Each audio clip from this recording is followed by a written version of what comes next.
bien. Hola, Vale. hola, hola. Vale, bueno, gracias a todos por venir a esta charla de cómo vamos a poder escribir código de alto rendimiento en nuestras aplicaciones .NET.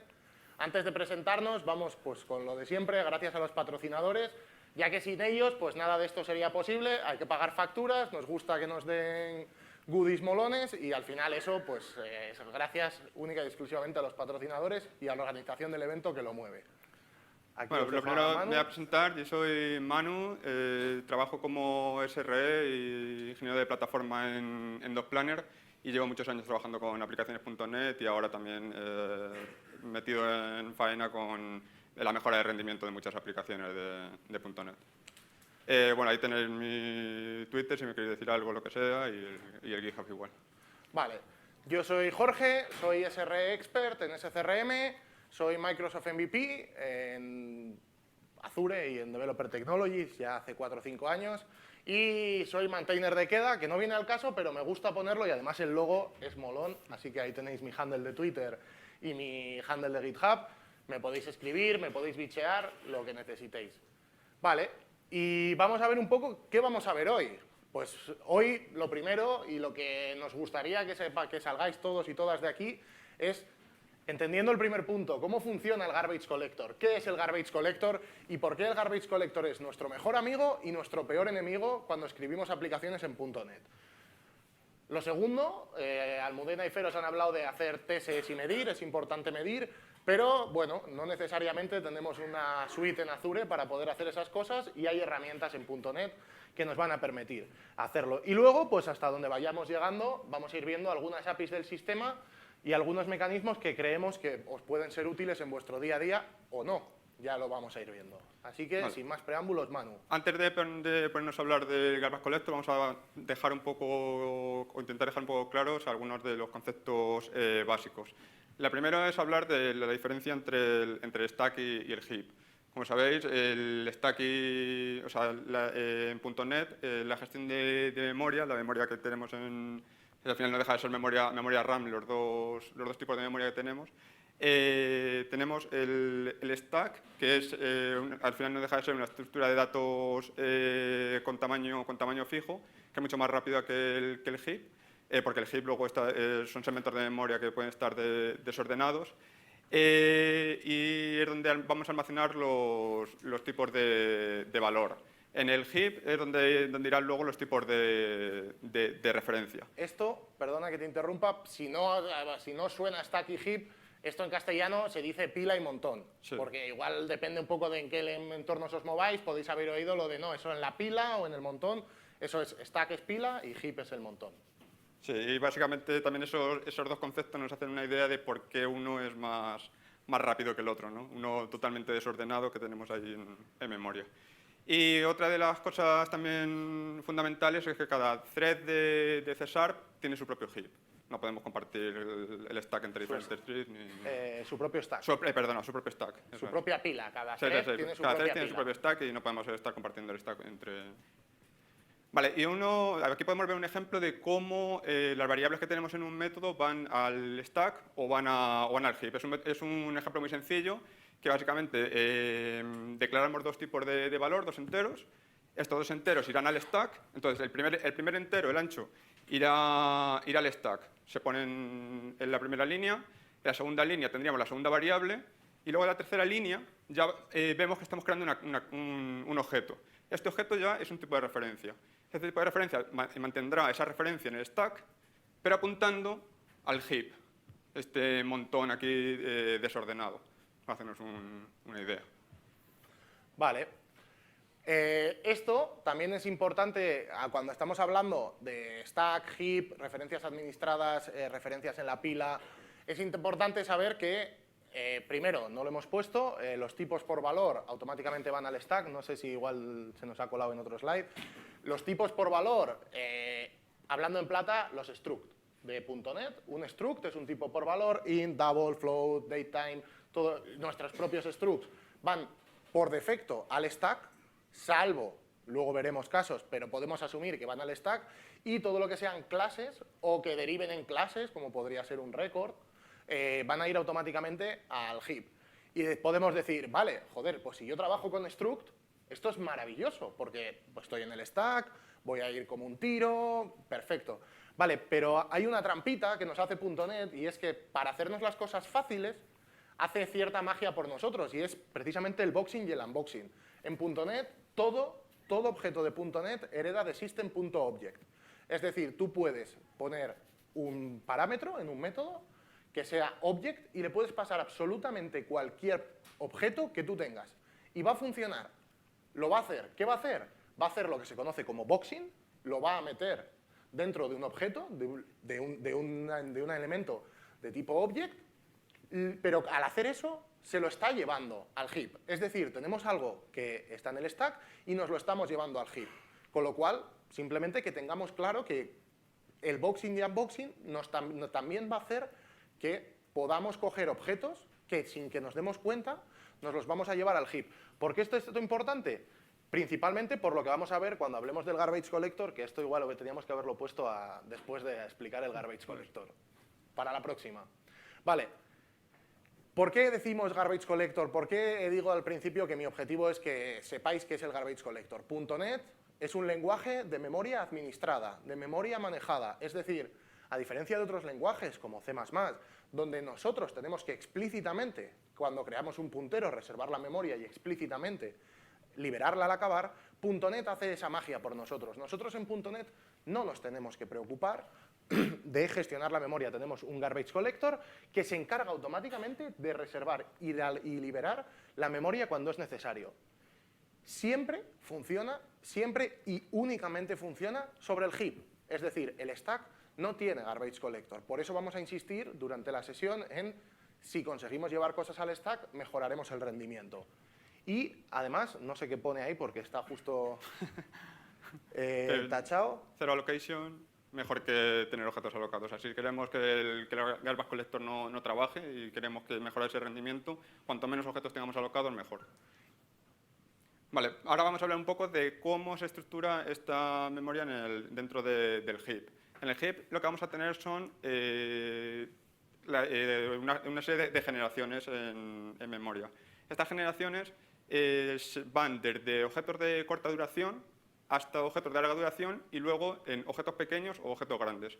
Es decir, tenemos la generación 0, 1 y 2, que es donde van a estar los objetos pequeños y donde vamos a tener desde la generación 0 objetos de corta duración hasta la generación 2, que es los objetos que más tiempo están en memoria sin que estén huérfanos o dejen de ser usados. Y la generación 3, espera un segundo, la generación 3, que también se llama el Large Object Heap, es donde están los objetos que son más grandes de 85.000 bytes.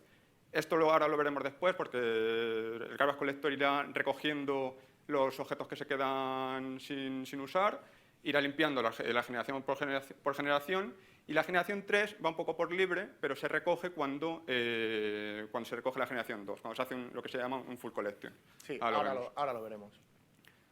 Vale, bueno, un poco por poner un contexto, la generación 1 y la 2, el código que nosotros escribimos no va a ir nunca, jamás, directamente a la generación 1 y 2. Ese será el garbage collector el que coja y mueva desde la generación 0 a la 1 y luego de la 1 a la 2. Solamente en nuestro código puede ir o a la 0 o a la 3, que es la de objetos grandes. Tengamos en cuenta que, volviendo un momento a esta anterior, nuestros objetos, por defecto, nada más crearlos, son objetos de corta duración porque se acaban de crear, entonces irán a la generación 0, salvo que sean objetos muy grandes que .NET, para optimizar cómo trabaja la garbage collector, si el objeto es demasiado grande, automáticamente lo manda a una generación 3, a un Large Object Heap, para gestionarlo aparte. Con lo cual, no podemos meter en ninguna de las dos generaciones intermedias, en la 1 y en la 2, ya que son estados a los que evolucionan nuestros propios objetos que han ido previamente a la generación 0. Vale, aquí tenéis un pequeño diagrama, no sé si se ve bien, pero bueno, básicamente es el esquema desde que un objeto llega a la generación 0 y va sobreviviendo a las distintas colecciones del garbage collector hasta que llega a la generación 2. Aquí podemos ver desde los objetos de corta duración, sería la generación 0, los puntos verdes serían los objetos que van sobreviviendo Y los objetos y los círculos grises son los objetos que va a recoger el garbage collector. Los que sobreviven se promocionan y pasan a la siguiente generación, la generación 1. Que la siguiente recolección y la generación 1 sobreviven, pasan a la generación 2. Y por otro lado tenemos un poco por libre los de los objetos grandes, que será la colección junto con la generación 2. La generación 2 y 3, como decíamos antes, van juntas en la colección. ¿Que están en uso o no, en definitiva? Que el garbage collector, para evitar, ahora cuando expliquemos un poco más en detalle, para evitar como problemas que tiene, pues lo que es grande, que es difícil de reubicar cuando hay que desfragmentar la memoria, pues directamente lo saca aparte para facilitarse la vida. Bueno, y aquí, como decíamos un poco, las fases en las que va haciendo la colección en las distintas generaciones, y como en la generación 0 se colecciona solamente ella, en la 1 se hace la colección de la 1 y de la 0, y en la generación 2 ya es la full collection y se hace la recolección de todo. Vale. Teniendo esta información, ¿por qué es importante? ¿Por qué estamos insistiendo en explicar cómo funciona y que entendáis cómo funciona y que entendáis que estos son objetos en el heap y que entendáis cuál es la finalidad del garbage collector? El problema que hay es que el garbage collector corre en un thread de alta prioridad que pausa el resto de procesos durante el proceso de desfragmentación de la memoria. ¿Por qué? Porque yo creo, imaginémonos esta pantalla, por ejemplo, esta pantalla, estos monitores encajados son nuestra memoria disponible. Y llegamos y decimos, quiero instanciar mi clase. Y el garbage collector te dice, ¿cuántos bloques necesitas? 2. Pum, 1 y 2. Y luego te dice, pues otra, ¿y cuánto necesitas? 3. 1, 2 y 3. El problema es que la cantidad de memoria es finita. Y aunque yo libere estos 2 bloques, si luego necesito uno de, yo qué sé, 13, aunque hay 13 espacios de memoria disponibles, la realidad es que no me los puede dar, porque no son contiguos. Porque yo tengo aquí, en estos 3 de aquí, metidos por el medio, y no puede darme el garbage collector, el .NET no me puede dar 13 bytes, porque no son consecutivos. Y la memoria, siempre, por cómo se trabaja en informática, es un acceso a una memoria, es puntero más longitud. Con lo cual, si yo le digo en esta 13, bueno, igual he calculado mal y justo 13 entran, pero irrelevante. Si yo le digo esa y no tiene de manera consecutiva esa memoria, no me lo puede dar. Ahí es donde hace la magia el garbage collector. El garbage collector, para que nos entendamos, es como un contador de referencias. Imaginémonos que cada clase lleva un objeto privado, una propiedad privada, que es cuántas veces le están referenciando. Cada vez que alguien hace una copia, suma 1. Cada vez que una copia se destruye, elimina 1. Cuando el garbage collector necesita liberar memoria, comprueba todas y cada una de las referencias en memoria de los objetos en el heap para asegurarse si todavía tienen alguna referencia viva. ¿Por qué? Si alguno venís de C++, Access Violation Exception os puede sonar. ¿Qué ha pasado? Pues que vaya, null pointer y ya está. Y a disfrutar, a volar. Eso en .NET, por suerte, trabajando con objetos manejados no nos pasa, pero tenemos que pagar el precio de que el garbage collector haga esto. Cuando el garbage collector considere que tiene que recolectar una generación, literalmente va a pausar el resto de procesos. Es decir, por muy bien que hayamos hecho nuestra aplicación, por muy bien diseñada, por muy limpia que sea, el garbage collector dice, tengo que trabajar, y un ciclo de recolección del garbage collector puede ir entre 50 milisegundos y 150. Si forzamos al garbage collector a entrar 3 veces por segundo, porque nuestro código es nefasto, estamos perdiendo un 30% de nuestra capacidad de cómputo limpiando memoria.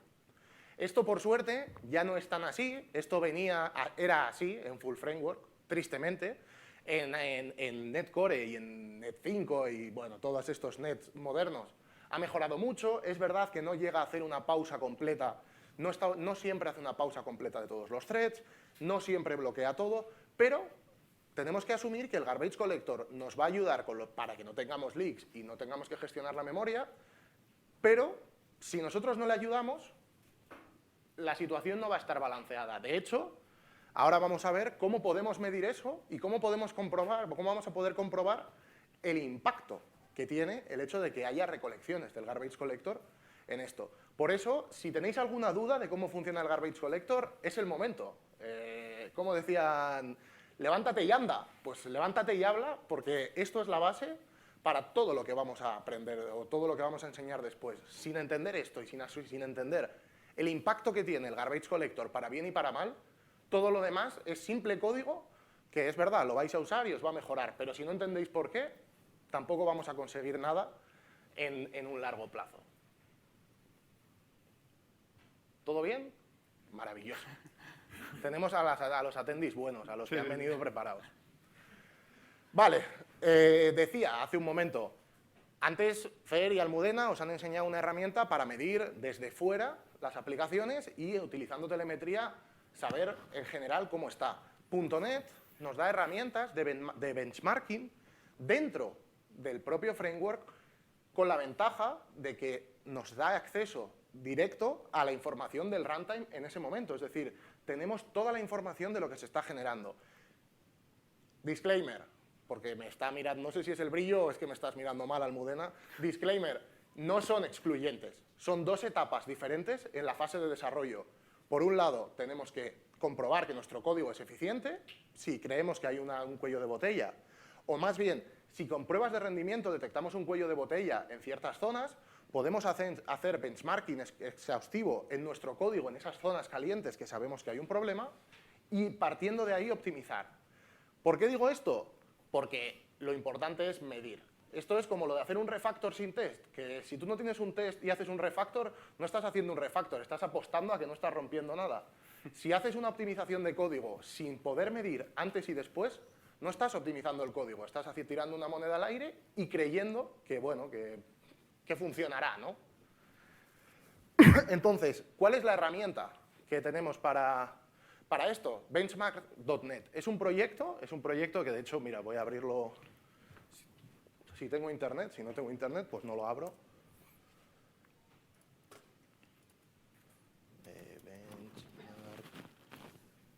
Es un proyecto de GitHub, tiene un paquetillo Nugget que os podéis bajar y que ciertamente es... Oh, muchas gracias. Gracias. Es tan sencillo, joder, ya me vais a perdonar. Es tan sencillo como podría ser instalar un paquetillo Nugget, benchmark.net.org, os recomiendo que le echéis una ojeada, es gratis. Veremos algún ejemplo más, pero es tan sencillo como hacer un proyecto de benchmark, que es, ahora os enseñaré más, y ponerle un atributo benchmark. Lanzarlo y ponerle otro atributo benchmark. Y eso nos va a decir cómo está rindiendo, cómo está funcionando nuestra aplicación. Incluso si estamos en duda de si .NET 5, 6 o 7 o 2.1 o 3.1 o Full Framework, Benchmark.net nos va a permitir ejecutar los tests contra diferentes plataformas. Es decir, si yo tengo varias versiones del framework puestas, yo puedo ejecutar los benchmark y compararlos contra varias plataformas para ver si el mismo código en la misma máquina, con el mismo criterio de ejecución, funciona mejor o peor, lo cual es muy interesante. Bueno, ha decidido volver al principio. PowerPoint y yo. Ahí está. Por ejemplo, un ejemplo que es muy típico, es este que está puesto aquí abajo. Y que ya os adelanto que si os hago la pregunta sin ver los datos, el 90% de la gente aquí falla. ¿Cómo es más eficiente concatenar strings? ¿Cómo es más eficiente concatenar strings? Estoy convencido que la mayoría de la gente me diría String Builder. ¿Por qué? Porque la documentación de Microsoft lo dice y es verdad.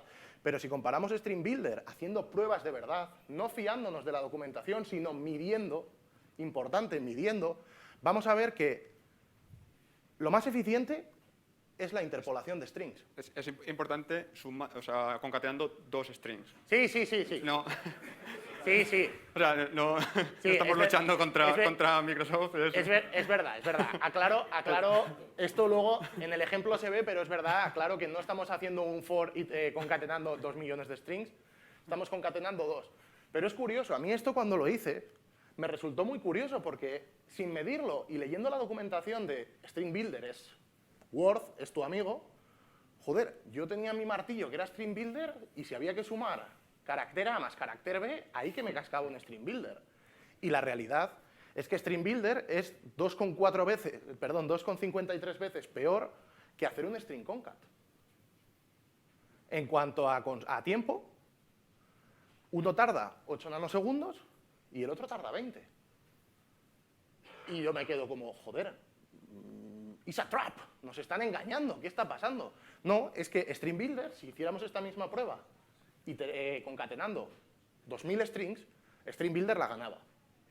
Pero, ¿por qué insistimos en el medir? ¿Por qué me gusta tanto esta slide? Porque yo he sido el primero que ha pecado de optimización prematura, no medir.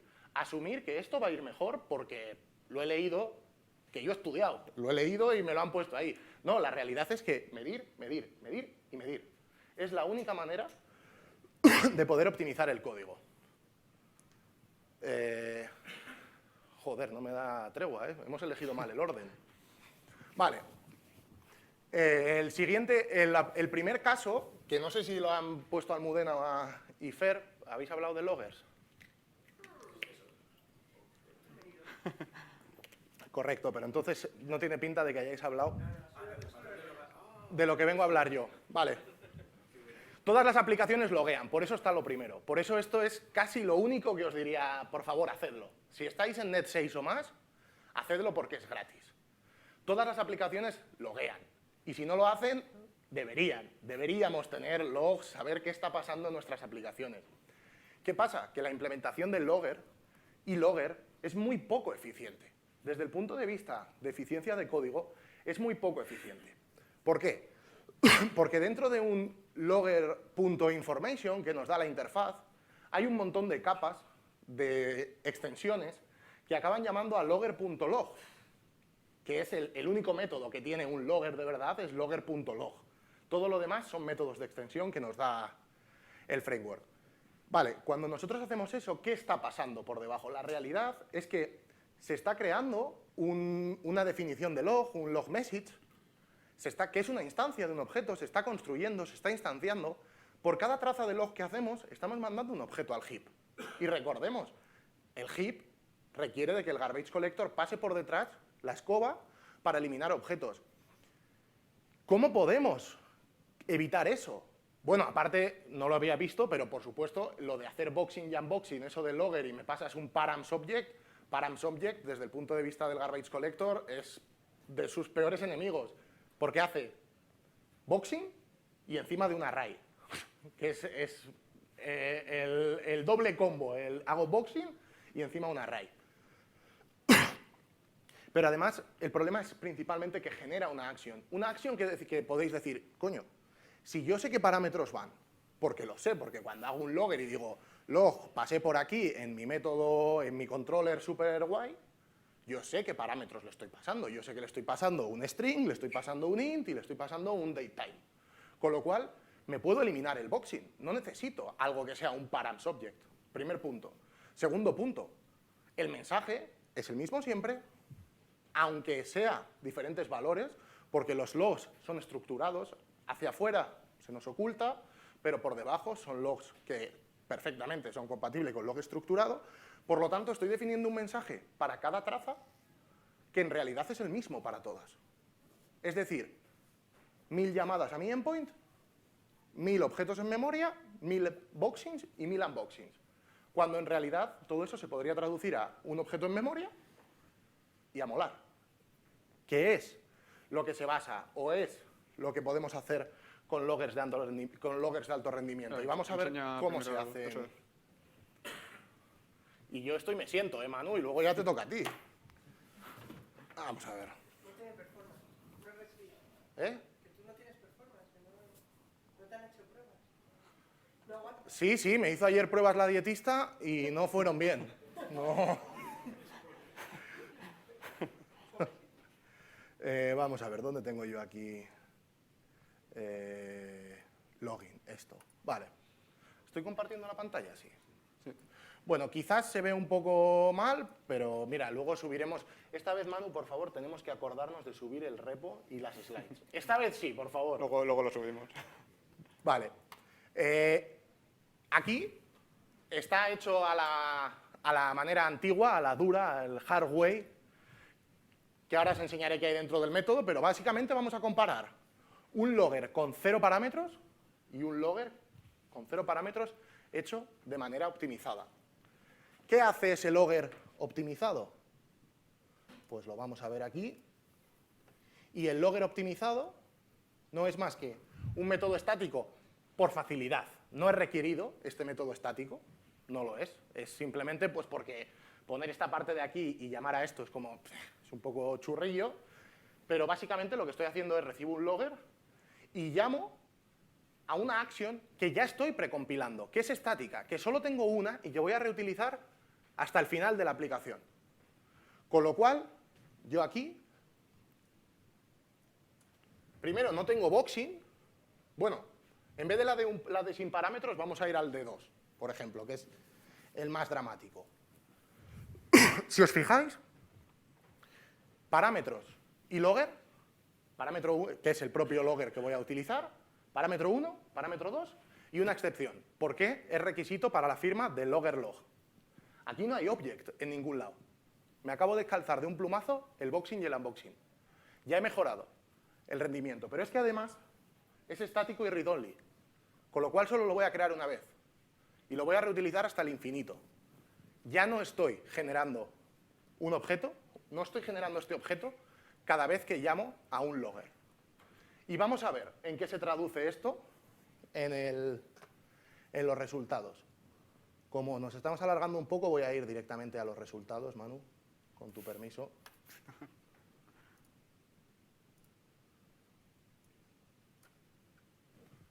Vale. Se ve bastante mal, he de decir. A ver, ahí, perfecto.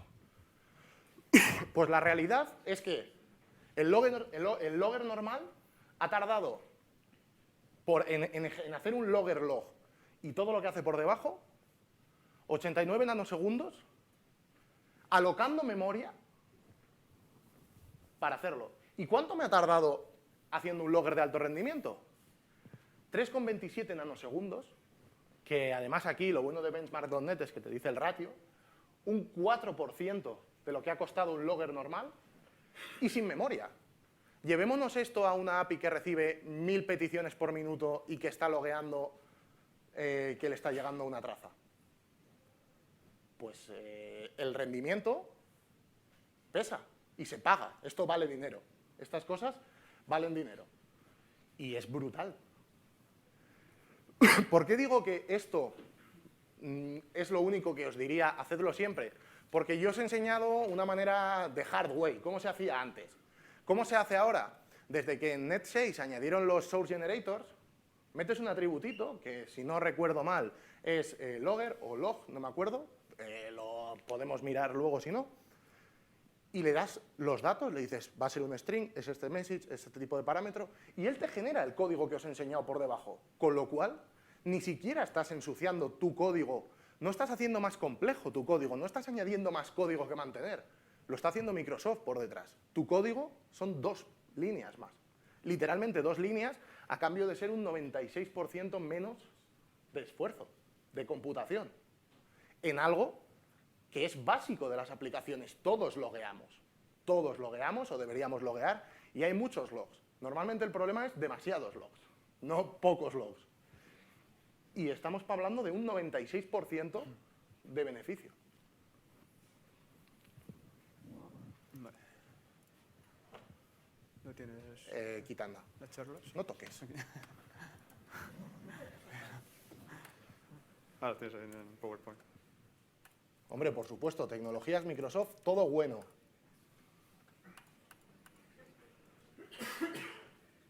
Esto me cuesta porque estoy con Mac. Si estuviera con un Windows, la presentación iba fluida, vamos, maravilloso, ¿eh? Hala, tu turno. Vale, pues ya os ha hablado Jorge de Logger y otras 2 millones de cosas más. Vamos a hablar un poco de Array Pool, que es otra estructura de datos que tenemos en .NET para trabajar con arrays en un entorno de alto rendimiento, como venimos hablando. Con Array Pool, como su nombre indica, básicamente lo que vamos a tener es como un pool de arrays en memoria.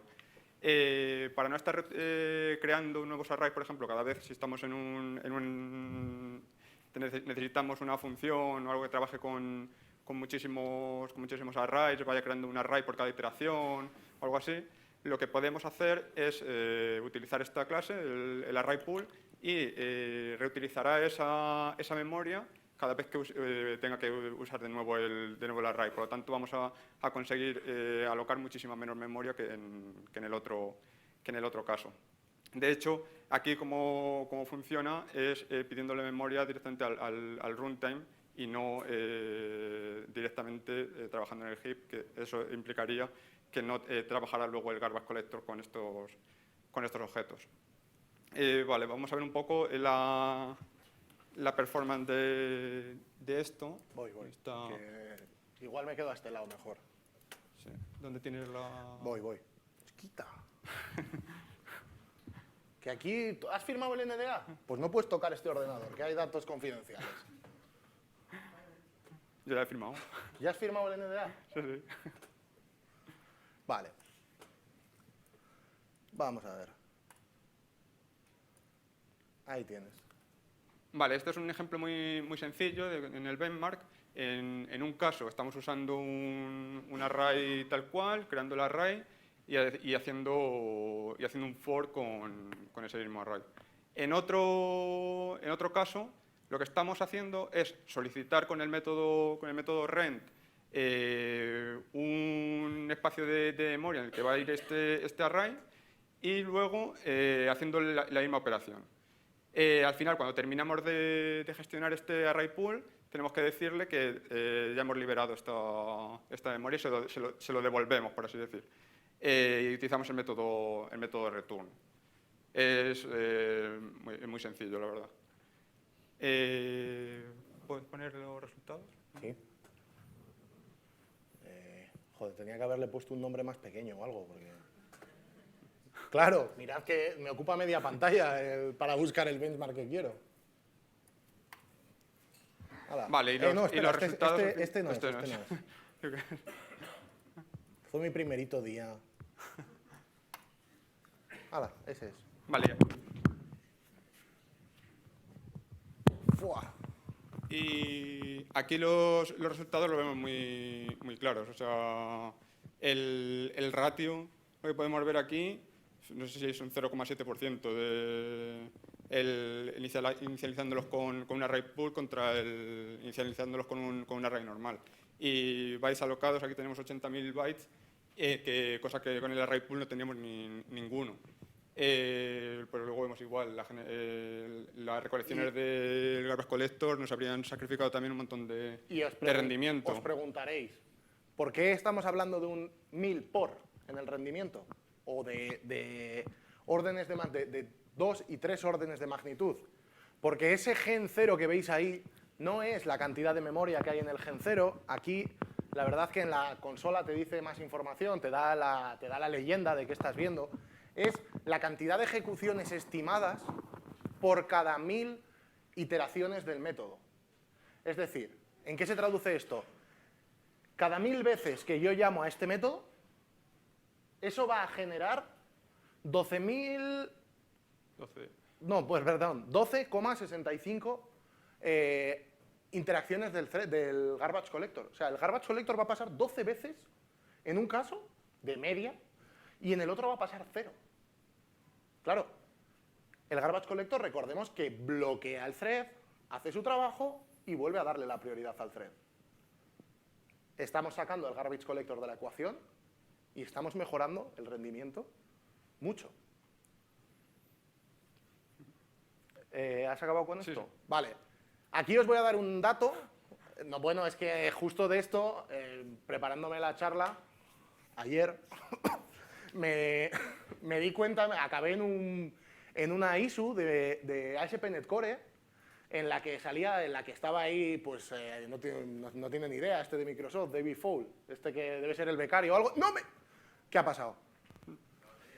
No me jodas. No, hombre, que es un M1, que esto tiene que durar... ¿Tienes el cargador ahí o te...? Sí. A ver, no sé la batería, ¿no? No, hombre, es un M1 con un mes y medio, no me jodas. Si no dura la batería media hora, todo mal. Podéis decir, muy bien, Jorge, muy bien, Manu, nos estás contando cosas maravillosas, pero yo veía dónde usar el logger y no veo dónde usar esto. ¿Cómo me puede solucionar esto la vida a mí? ¿Por qué está en segundo lugar? ¿Eso quiere decir que lo voy a usar? Pues sí, la verdad es que sí. Un caso aquí, en lo que hablaban en la ISU, hablaban de que había un leak de memoria en los controllers. Y la verdad que el colgado, porque es que solamente se le puede decir colgado, estaba haciendo una operación en el controller que requería de hasta 50 megabytes en la acción del controller. Y diréis, bueno, pero tienes razón, Jorge, es un colgado. ¿Quién no ha recibido un fichero en un controller, verdad? ¿Quién no lo ha recibido? No lo he hecho nunca ni lo volveré a hacer, recibir un fichero. ¿Y quién no ha dicho lo de, no, pero no me van a subir ningún fichero grande, ¿para qué voy a poner un límite, no? Esas cosas nunca pasan, ni volverán a pasar. Pues eso decía David Fowl. Pero es que, claro, tú no tienes un leak, tienes que se está reservando un montón de memoria y tienes llamadas y el problema es que estás generando ficheros muy grandes. Y esto, la solución que le daba precisamente era el array pool. Primero, la solución que le daba era no recibas ficheros, si los recibes, recibes strings, opéralos por batches, pero si tu lógica de producto, si tu lógica de aplicación es imposible hacerlo porque requieres de procesar la totalidad del fichero de una, genera esto, utiliza array pools, pide que el runtime te dé memoria, haz todo lo que tengas que hacer en tu controller con esa memoria y al acabar se la devuelves. Ese cambio significa que tu API se muera porque se está quedando sin memoria, porque bueno, la mala costumbre de que si se queda sin memoria se muere, ¿no? Y si encima estáis en Kubernetes mola más porque te mata, que es más drástico. Pues simplemente este array pool os podría servir en casos como ese, en casos donde no seáis conscientes o no tengáis la capacidad de determinar el tamaño de los objetos que vais a generar, sabéis que pueden ser dinámicos y pueden ser muy grandes. Creo pues, que vas a tener que poner Sí, es lo que tiene, la confidencialidad, no pasa nada. Os va a servir para decir, bueno, pues si yo ya sé que lo voy a necesitar, es verdad, aquí ya vemos que es el primer cambio menos legible, el logger era prácticamente igual de legible, aquí ya no gusta tanto, ¿no? Es como código más raro, ¿qué es eso de array pool ahí, de tipo T, rent? Pero bueno, es un caso en el que os podría servir el hecho de, vale, sé que voy a tener arrays muy grandes porque, yo qué sé, estoy procesando un CSV y quiero tener en memoria porque me hace falta para analítica, pues cada elemento, pido la memoria que me hace falta porque es el número de líneas del CSV, pido un array de esos elementos, lo genero, lo proceso y de vuelta. Operaciones del garbage collector, 0.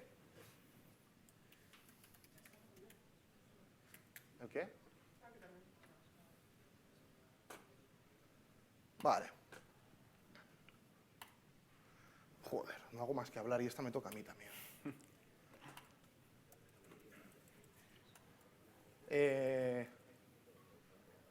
¿Hasta qué hora tenemos? Vale, bueno. Bueno, hasta donde lleguemos. Y si no, pues ya nos inventaremos algo. Total, ya se están creyendo todo lo que les decimos, por un poco más. Vale. Expándete. Aquí ya hemos pasado la línea roja de, por favor, si tenéis que utilizar esto en vuestras aplicaciones, plantearos si lo estáis haciendo bien, en el 90% de los casos. Esto no es una API que deberíais utilizar esto no es una API del framework que deberíais utilizar en una API REST. Estamos hablando ya de APIs de alto rendimiento, que la realidad es que las librerías que utilizamos por debajo usan esto, lo que vamos a hablar de channels, pipes, usan esto. Pero que nosotros necesitemos llegar a este nivel requiere de una justificación real, no de, no, mira, fui a la NetCoreConf, vi a Jorge y a Manu, nos hablaron de esto, quiero probarlo y voy a ponerlo en producción. No, esto, no. Que yo también lo he hecho, que siempre mola lo de, quiero probar, pero esto complica mucho el código. ¿Qué es un span de T? Es el nombre bonito para llamar a pointer. Si alguno viene de C o de C++, esto es un puntero. Un puntero no duro, no es un pointer, más bien podría llegar a ser un safe pointer, de los que metió el estándar de C++ no hace muchos años, pero es un puntero. Es decir, yo necesito generar una colección, tener una colección de la manera que sea, y genero un objeto span de T al que le paso esa colección. ¿De qué me sirve esto? Pues de que soy muy rápido operando aquí. Antes de explicaros cómo funciona, os voy a decir, vale, pues esto, como buen puntero que es, al heap, al stack y a memoria no manejada, a donde queramos, porque, bueno, es la magia de los punteros, que no, no tienen límites. ¿Cómo funciona esto? ¿O dónde encajan este tipo de cosas? Sobre todo, encaja muy bien cuando estamos operando bloques de memoria continuos, bueno, contiguos, también es verdad que lo dice la definición, pero imaginémonos un caso en el que tenemos un array muy grande, por ejemplo, ese array del que habíamos hablado de un montón de filas de un CSV, y nosotros lo queremos ir procesando por batches. Claro, yo lo puedo iterar, y es verdad, lo puedo hacer de uno en uno, pero si yo necesito hacer batches, para pasárselo a otra cosa, lo normal que solemos hacer, y yo lo hago también, es ¿quién no hace un collection, punto, select o count o take o lo que sea? Y me dice, dame 10, y luego ya pues yo le voy diciendo skip y ¡fua! ¡Qué bueno soy!, ¿no? ¿Cómo programo? La realidad es que eso se transforma en nuevo objeto en memoria, más trabajo para el garbage collector. ¿Qué hace SpanDT? Genera una ventana y te da una referencia a esa ventana. O sea, te da un puntero a un elemento de un array y una nueva longitud. De manera que si yo tengo 100 elementos, en vez de crearme una nueva colección con 10, por ejemplo, lo que hace es crear un puntero y dice posición 0, longitud 10. Y cuando yo quiero ejecutar los siguientes 10, lo que hace es, me da otro puntero y dice posición 11, longitud 10. Con lo cual, yo solo tengo un array en memoria. Yo no tengo un array grande y un array pequeño para cada una de las iteraciones, sino que tengo un único array, una única sección de memoria grande contigua, a la que me voy moviendo la ventana y operándolo. Esto, como os podéis imaginar, es muy eficiente. Muy eficiente. ¿Deberíais utilizar esto en vuestras aplicaciones? Aquí ya debería, lo que os digo, debería empezar a sonar alarmas. Primero porque esto es una API bastante compleja de usar. Esto no puede acabar en el heap, está prohibido por compilador. Es decir, podéis estar ahí y cuando vais a compilar os dais cuenta de que, no compilo. ¿Por qué? Porque hay muchas cosas en .NET que, haciendo magia, acaban en el heap. Sí. ¿Qué tipo de cosas? Un método asíncrono. Eso es. La máquina de estados. Sí, de hecho, Va al heap. no puedes declararlo en un método asíncrono básicamente por eso, porque el compilador va a generar una la clase de la máquina de estados, te lo va a poner como una variable privada y eso va a ir directamente al heap. El logger, que habíamos hablado antes, va al heap. Una lambda, ¿quién no ha hecho mira, yo me defino aquí una lambda inline y a funcionar, va al heap. ¿Todos los objetos que utilicen esa lambda? Al heap. Estamos hablando de que son APIs de muy alto rendimiento para usos muy concretos. Por eso, insisto, que hay que usarlo con calma, con conocimiento. ¿Hay alternativa que pueda trabajar en el heap? Sí, MemoryDT. Pero bueno, no mola tanto, no da tanto rendimiento, porque como está en el heap, pues no trabaja tan bien.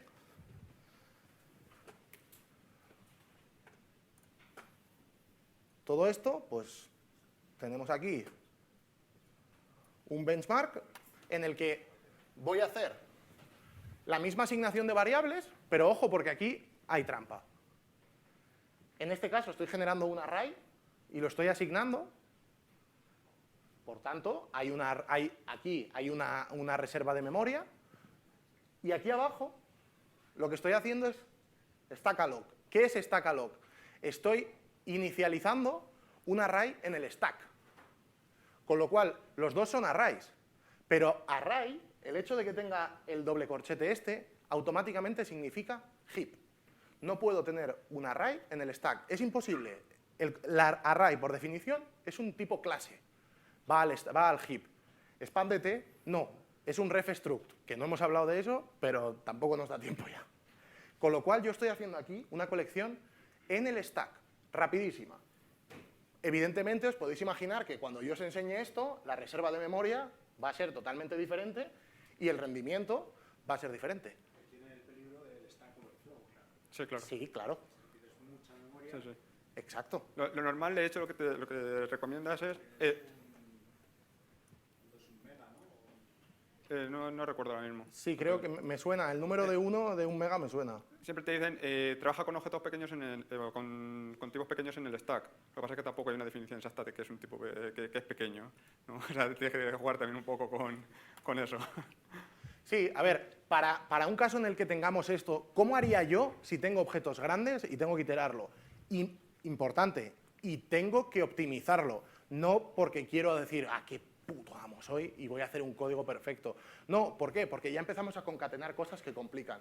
¿Cómo haría yo? Primero, haría un array rent, un array pool rent, para obtener una memoria grande que no me aplica al garbage collector, que está exenta de tasas, y después la operaría con un span dt para no generar nuevas subcolecciones derivadas de eso, sino poder procesarlo desde ahí. Claro, ya empezamos a ver que las cosas se complican, que empieza a haber tipos raros que no están en nuestro día a día, que empieza a haber métodos raros, que, pero cojo esta variable y cuando se la paso a no sé dónde, ostión en el compilador.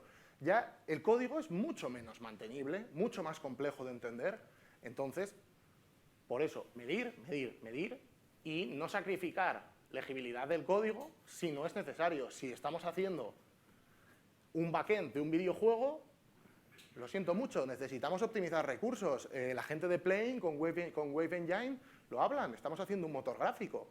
La legibilidad es el segundo objetivo, el primero es la performance. Hay una razón, hay una rentabilidad, hay un objetivo, pero en una API REST las cosas se empiezan a complicar. Aquí, por ejemplo, span, pues como os digo, stack alloc, por supuesto no hay reserva de memoria porque estoy en la pila, pero es que además es la mitad. Tardo la mitad de tiempo en hacer el mismo trabajo. Es un ejemplo de cómo se podría utilizar. Y no sé si quieres hablar de algo en concreto. ¿Cuándo termina la charla? Menos de 5 minutos y nos quedan... Pues Bueno, déjame... igual si tienen preguntas, que pregunten. Vale, sí, mejor. ¿Tenéis alguna pregunta? Si no, seguimos, pero por aprovechar el tiempo. Maravilloso.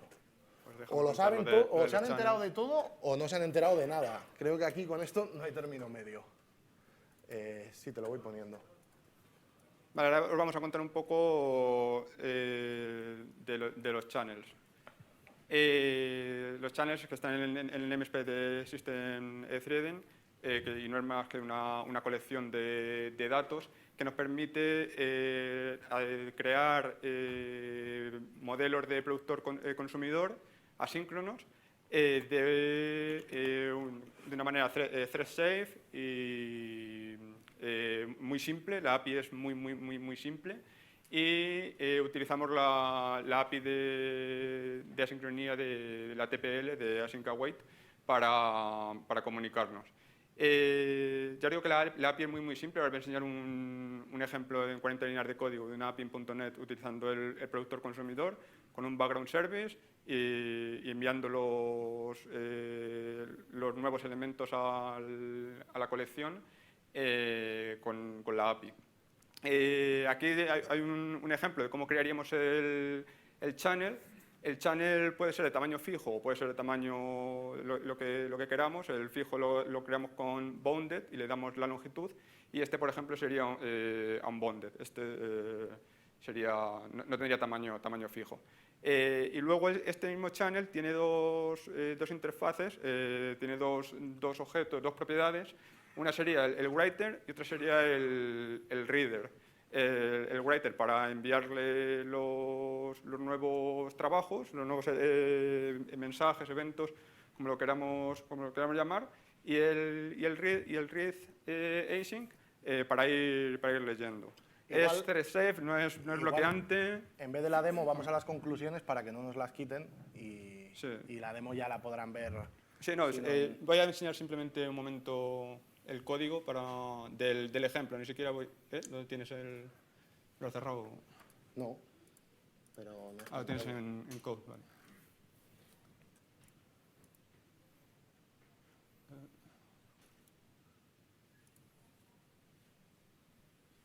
Estará en sample channels. Que va al revés. Ahí está. Aquí. Bueno, aquí no sé qué... Pues que tengo Está. Visual Studio Code mal. Se queja de todo, pero bueno. Vale, como decía, una API muy sencilla que tiene 37 líneas de código. Esta nos sobra también, ahora os digo. Y aquí tenemos, por un lado, el productor, que sería un post a la API, en el que estamos aquí le estaba inyectando para hacerlo todo mucho más sencillo, inyectándole el channel, y y haciéndole un write async de un mensaje, de un string, básicamente, que le enviamos en el body. Y luego, en background, tenemos un background service que está leyendo estos mensajes con un e-async enumerable. Entonces, está esperando a que le lleguen nuevos mensajes y cuando le llega un nuevo mensaje lo procesa. Es básicamente el ejemplo. Es una API muy sencilla que nos soluciona la vida con estos procesos de productor-consumidor asíncronos. En vez del típico proceso que os puede venir a la mente si habéis hecho con esto, con un semáforo o una concurrent queue o haciendo vosotros el mutex. Esto ya lo da por debajo, lo da con asincronía y lo da bien implementado. Eso es. Y ahora quieres poner la slide y no puedes. No. El PowerPoint ahí. Vale, y yo creo que ya no nos da más No, tiempo. los pipes nos los saltamos. Y mira, no hace Vale. falta ni que lo pongamos en Pues grande. las conclusiones. Básicamente lo que hemos dicho todo el rato, nunca jamás sacrifiquéis legibilidad por rendimiento si no es estrictamente necesario. Y si es estrictamente necesario, medir, luego optimizar y luego medir otra vez que de verdad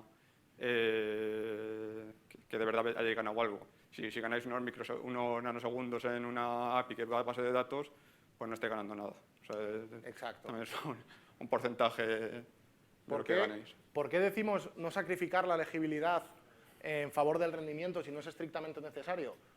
Pues mira, hay una demo también que está por ahí, que bueno, si queréis preguntadme y os puedo entrar más en detalle, pero el Clean Code, por ejemplo, que te dice, no, vamos a hacer un montón de métodos, vamos a organizar el código de manera semántica, vamos a que el código tenga sentido, que tú puedas leerlo y el código sea un libro. Es verdad. Y, ojo, no parezca que yo digo, vamos a mandar todo eso, las buenas prácticas a la basura. De hecho, digo, vamos a pensar si necesitamos mandarlas a la basura, porque en .NET las funciones no son gratis. Y ya hemos acabado, estamos con las conclusiones. ¡Hala, ya me voy! Tranqui. Pero has dicho que has acabado, ¿no? Sí, pero... ¿Que tienen hambre? Bueno, hombre, pero esto les interesa más, de verdad. El hecho... ¡Hala! Si tenéis dudas de por qué decía lo del Clean Code, venís a buscarnos y os lo explico después. A desayunar. Muchas gracias, chicos.